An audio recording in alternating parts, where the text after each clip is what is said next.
আলোচিত লেখক ও online activist Pinaki Bhattacharya video making কিভাবে করেন ও ইউটিউব থেকে আয়ের টাকা তিনি কি করেন তার একটি ধারণা দিয়েছেন। এছাড়া কথা বলেছেন তার ব্যক্তিগত জীবনের কিছু বিষয় নিয়ে। সেগুলো নিয়ে থাকছে আমাদের আজকের এই আয়োজন। রাজনৈতিক অঙ্গনের নানান তথ্য ও ইতিহাস জানতে আমাদের চ্যানেলটি সাবস্ক্রাইব করে বেল বাটনটি প্রেস করে রাখুন।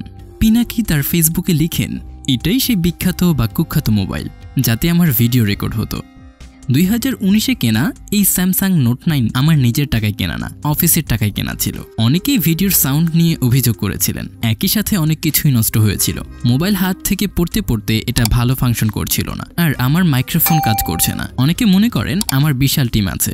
না ভাই, আমি একা একাই কাজ করি, রেকর্ড করিও একা একা। এটা বুঝতে সময় লেগেছে, আমার মাইক্রোফোন কাজ করছে না। সবচেয়ে বড় কথা, আমার এই ফোনে আর রেকর্ড করা যাবে না। যাই হোক, এটা ঠিক করে ফেলবো দ্রুতই। সাময়িক কয়েকদিনের অসুবিধাকে ক্ষমা করবেন।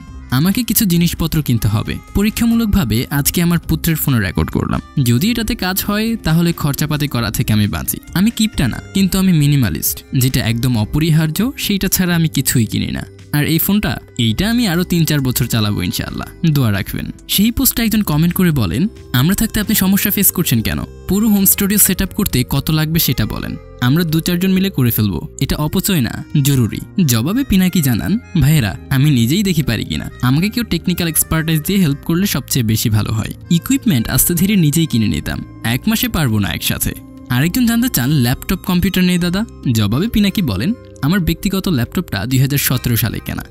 একবার হার্ড ড্রাইভ বদলেছি। অফিসের ল্যাপটপ আছে, কিন্তু ওইখানে তো ব্যক্তিগত কাজ করা যায় না। পিনাকির একজন অনুসারী তার কাছ থেকে জানতে চান, বেয়াদবি মাফ করবেন, আপনার তো অনেক টাকা, চাকরি প্লাস ইউটিউব, তাহলে আপনি এত টাকা দিয়ে কি করেন?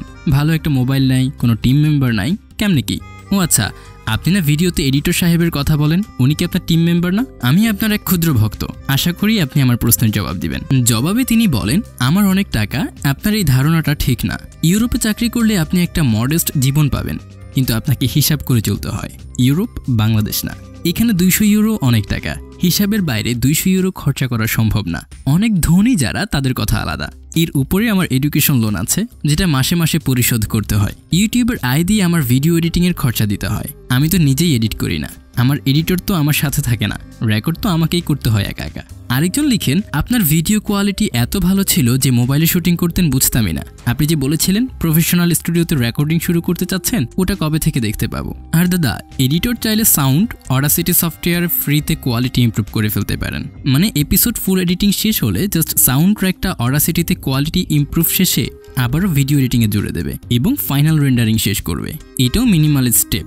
এর জবাবে তিনি বলেন, প্রথম ভিডিওটা ভালো হয় নাই, লাইট কম, টাইম ম্যানেজমেন্ট ইস্যু আছে, দেখি কি করা যায়।